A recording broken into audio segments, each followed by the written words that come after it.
Hi friends, I hope you all are doing good. आज हम cover करेंगे the indecent representation of women prohibition act 1986।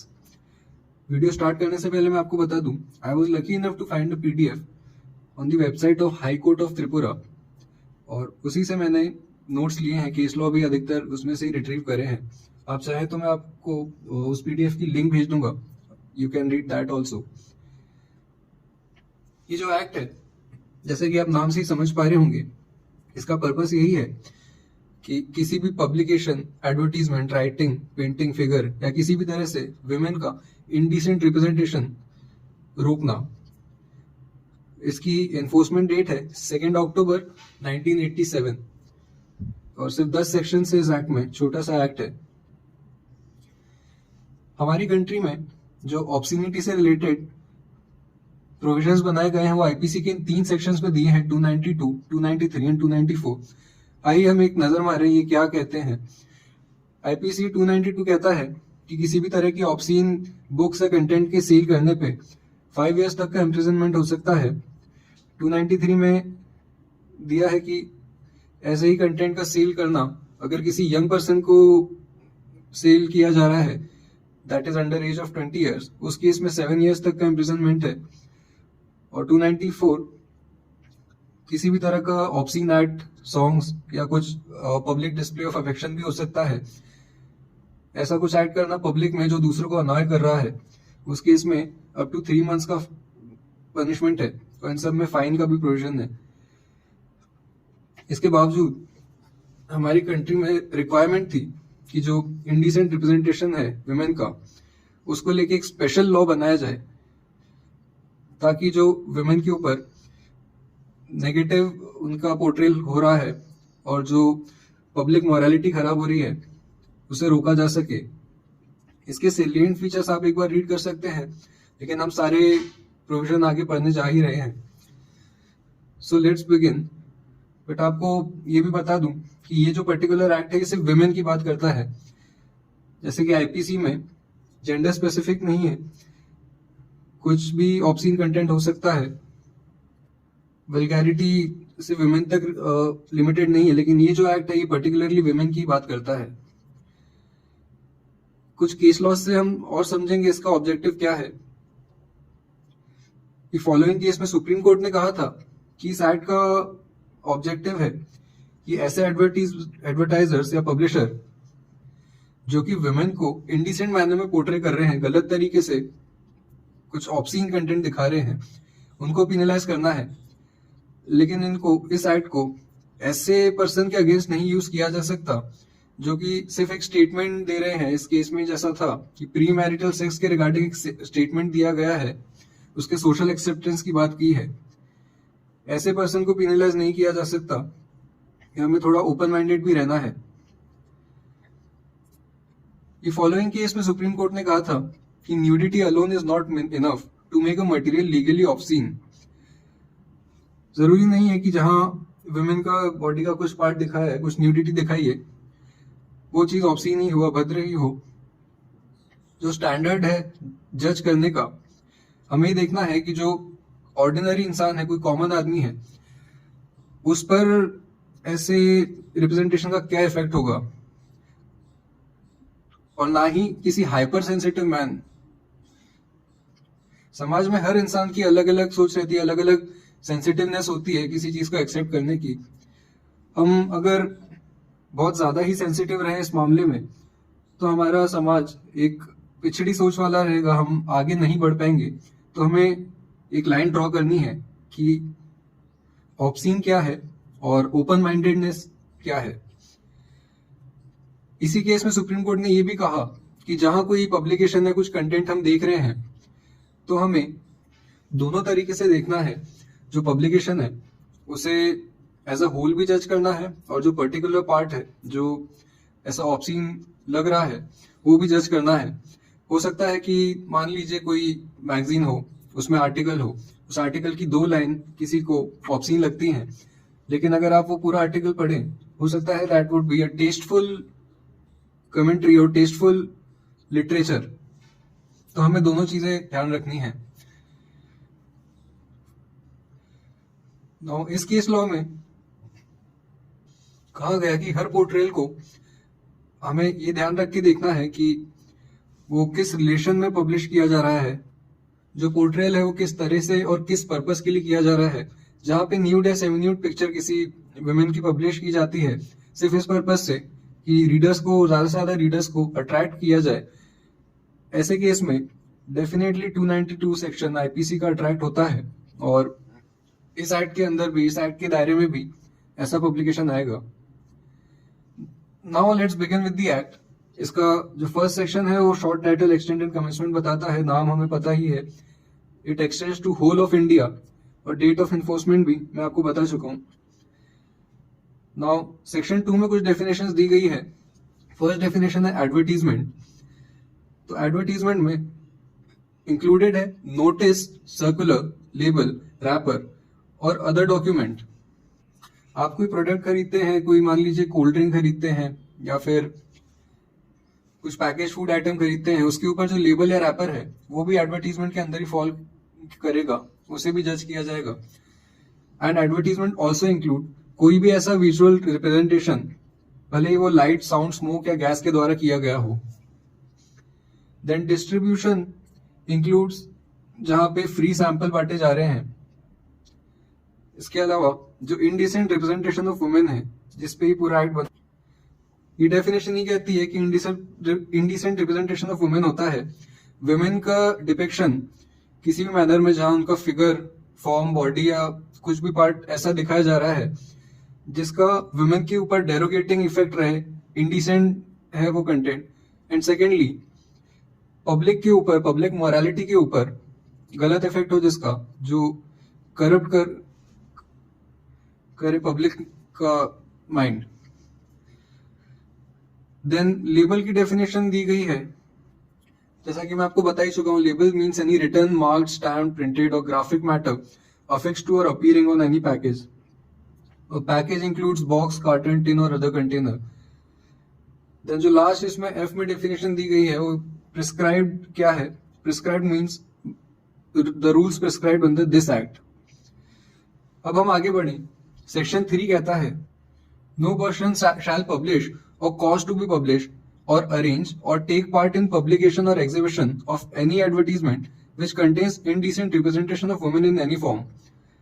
That means कोई भी advertisement जिसमें women का गलत तरह से रिप्रेजेंटेशन किया गया है, उसका कोई भी पर्सन ना तो खुद पब्लिश करेगा, ना पब्लिश करवाएगा, या ऐसे पब्लिकेशन में कुछ अरेंजमेंट या हेल्प करेगा। इसके बाद सेक्शन 4 है, जो पनिशमेंट क्या है इस एक्ट में, इन दो ही सेक्शन में दी गई है, 3 और 4। सेक्शन 4 सिमिलर ही बात कहता है no person shall produce or cause to be produce any such content। लेकिन सेक्शन 4 में कुछ एक्सेप्शंस दिए गए हैं। ये 3 एक्सेप्शंस दिए गए हैं जहां पे इस एक्ट में पनिशमेंट नहीं होगी। पहला है कोई भी book, pamphlet, paper, slide, film और एनी सच मटेरियल जिसकी पब्लिकेशन प्रूफ हो जाता है कि वो बोनाफाइड है, गुड इंटेंशन में है, within the interest of science, literature, art, learning और other objects of general concern, या फिर ऐसा मटेरियल जो है किसी रिलीजियस पर्पस के लिए यूज किया जा रहा है। इसका हम एग्जांपल ये दे सकते हैं कि स्कूल में हमें रिप्रोडक्शन का चैप्टर पढ़ाया जाता है, वो लर्निंग के पर्पस से है, साइंस के पर्पस से है, तो उसको लेके हम ये नहीं कह सकते कि ये इंडिसेंट रिप्रेजेंटेशन ऑफ वुमेन है या इसमें कुछ ऑब्सीन है। तो सेकेंडली जो एक्सेप्शन है वो कहता है कि कोई भी रिप्रेजेंटेशन इन 2 जगहों पे किया गया है वो भी इस एक्ट के दायरे में नहीं आएगा। पहला है कोई भी एंशिएंट मॉन्यूमेंट, जिसे ancient monument and archaeological sites and remains act के अंदर आइडेंटिफाई किया गया है। एंड सेकेंडली कोई भी टेम्पल या फिर कोई ऐसा व्हीकल जो रिलीजियस पर्पस के लिए यूज किया जाता है। इसका भी एग्जांपल मैं आपको दे सकता हूं, जैसे खजुराहो का जो फोर्ट है, जो आर्कियोलॉजिकल साइट है खजुराहो में, दैट टॉक्स अबाउट कामा सूत्रा, लेकिन वो हिस्टोरिकल मॉन्यूमेंट है, इसलिए वो उसका कुछ भी पब्लिकेशन या वहां के फोटोज का डिपिक्शन इस एक्ट के अंदर नहीं आएगा। देन जो थर्ड एक्सेप्शन है दैट इज कोई ऐसी मूवी, कोई ऐसी फिल्म जिसपे सिनेमाटोग्राफ एक्ट 1952 का पार्ट सेकंड एप्लीकेबल है। फॉलोइंग केस लॉ में सुप्रीम कोर्ट ने कहा था कि जहां पे आर्ट एंड ऑब्ससीनिटी मिक्स है, वहां पे हमें ये देखना है कि जो आर्ट वाला पोर्शन है, जो सोशल मेरिट है उस पब्लिकेशन का या डिपिक्शन का, वो अगर ऑब्सीन कंटेंट को आउटवे करता है, उस केस में ऐसे एक्सेप्शन के अंदर फॉल करेगा और ऐसे डिपिक्शन पे ये एक्ट नहीं अप्लाई होगा। Now we move to section 5। ये कहता है कि जो स्टेट गवर्नमेंट है वो एक गेजेटेड ऑफिसर अपॉइंट करेंगे और ऐसे ऑफिसर जो भी पर्टिकुलर एरिया में अपनी पावर एक्सरसाइज करते हैं, उनके पास ये फॉलोइंग 3 फंक्शंस रहेंगे। फर्स्ट, किसी भी प्रीमाइसेस पे एंटर करना और सर्च करना एट रीजनेबल टाइम्स और ये इंश्योर करना कि इस एक्ट के अंदर कुछ ऑफेंस तो कमिट नहीं किया जा रहा। और अगर उन्हें लगता है कुछ ऐसा मटेरियल मिला है, कुछ ऐसी ड्राइंग, पेंटिंग, फोटोग्राफ, एडवर्टीजमेंट या कोई बुक मिली है ऐसे सर्च के टाइम पे, तो उस मटेरियल को सीज भी कर सकते हैं। एंड थर्डली, ऐसे मटेरियल को वो एग्जामिन करके एज एन एविडेंस भी रख सकते हैं, प्रोवाइडेड दैट कि जो गेजेटेड ऑफिसर हैं वो किसी प्राइवेट ड्वेलिंग हाउस में नहीं घुसेंगे बिना वारंट के, किसी रेसिडेंशियल जगह पे जहां पे कोई रह रहा है वहां पे बिना वारंट के सर्च नहीं करेंगे। एंड प्रोवाइडेड फर्दर कि जो पावर ऑफ सीजर है उनके पास इस सेक्शन में, वो एक्सरसाइज करते हुए ये ध्यान रखेंगे कि अगर वो कोई डॉक्यूमेंट ओपन कर रहे हैं तो वो डॉक्यूमेंट की जो इंटीग्रिटी है, यूटिलिटी है, वो अफेक्ट ना हो। सबसेक्शन 2 सेक्शन 5 का कहता है कि सीआरपीसी के सेक्शन 94 के प्रोविजन जहां तक प्रैक्टिकल हो अप्लाई होंगे किसी भी सर्च या सीजर पे। एंड सबसेक्शन 3 कहता है जहां भी गेजेटेड ऑफिसर को कुछ ऐसा कंटेंट मिलता है और वो सीज करते हैं जो कि सबसेक्शन 1 में दिया था, तो as soon as possible nearest magistrate को ऐसे मटेरियल की कस्टडी देंगे। Now we move to section 6। ये पेनल्टी की बात करता है। सेक्शन 6 कहता है कि कोई भी पर्सन सेक्शन 3 या 4 को कॉन्ट्रावीन करे, जो हम डिस्कस कर चुके हैं, इंडिसेंट रिप्रेजेंटेशन ऑफ वुमेन या पब्लिकेशन या पार्ट इन पब्लिकेशन की जो बात करते हैं, इन सेक्शंस को कोई भी अगर कॉन्ट्रावीन करता है तो ऐसा पहली बार करने पे उसे 2 साल तक की सजा हो सकती है और रिग्रेस इम्प्रिजनमेंट भी हो सकता है, सिंपल इम्प्रिजनमेंट भी हो सकता है, साथ में फाइन भी इम्पोज किया जा सकता है अप टू 2000 रुपीज। और अगर ऐसा ऑफेंस दूसरी बार या उससे ज्यादा बार किया जाता है तो 5 साल तक की सजा और 10,000 तक का फाइन या फिर 1 लाख रुपए तक का फाइन इम्पोज किया जा सकता है। नाउ सेक्शन 7 कहता है ऑफेंसेस बाय कंपनी, जहां पे किसी कंपनी द्वारा ऑफेंस किया जाता है इस एक्ट के अंदर। फॉर एग्जाम्पल कोई न्यूज़पेपर है, वो सेक्शन 3 और 4 के वायलेशन में कुछ एक्ट करते हैं जो कि पनिशेबल है, तो ये मान लिया जाएगा कि उस कंपनी में जितने लोग हैं जो रिस्पॉन्सिबल थे ऐसे एक्ट के और उस कंपनी के कंडक्ट के लिए रिस्पॉन्सिबल थे, वो सब लोग पनिशेबल रहेंगे और साथ में वो कंपनी भी पनिशेबल रहेगी, प्रोवाइडेड अगर ऐसे पर्सन ये प्रूव कर दें कि उनके पास इस चीज का नॉलेज नहीं था या फिर उनके पास पावर नहीं थी ऐसा एक्ट रोकने की। सबसेक्शन 2 कॉनिवेंस की बात करता है। दैट मीन्स जहां पे किसी भी कंपनी का डायरेक्टर, मैनेजर, सेक्रेटरी या कोई भी ऑफिसर अपने कॉनिवेंस से या फिर कंसेंट से ऐसा कोई एक्ट होने देता है तो वो भी अकॉर्डिंगली पनिशेबल रहेगा। एंड सेक्शन में ही एक्सप्लेनेशन में दिया गया है that company means any body corporate and includes a firm और other association of individual. That means जरूरी नहीं कि वो एक रजिस्टर्ड कंपनी हो, कोई एसोसिएशन ऑफ इंडिविजुअल्स भी हो जो इनफॉर्मल है, उस पर भी एक्ट अप्लाई करेगा उसी तरह से जैसे अदर कंपनीज पे करता है।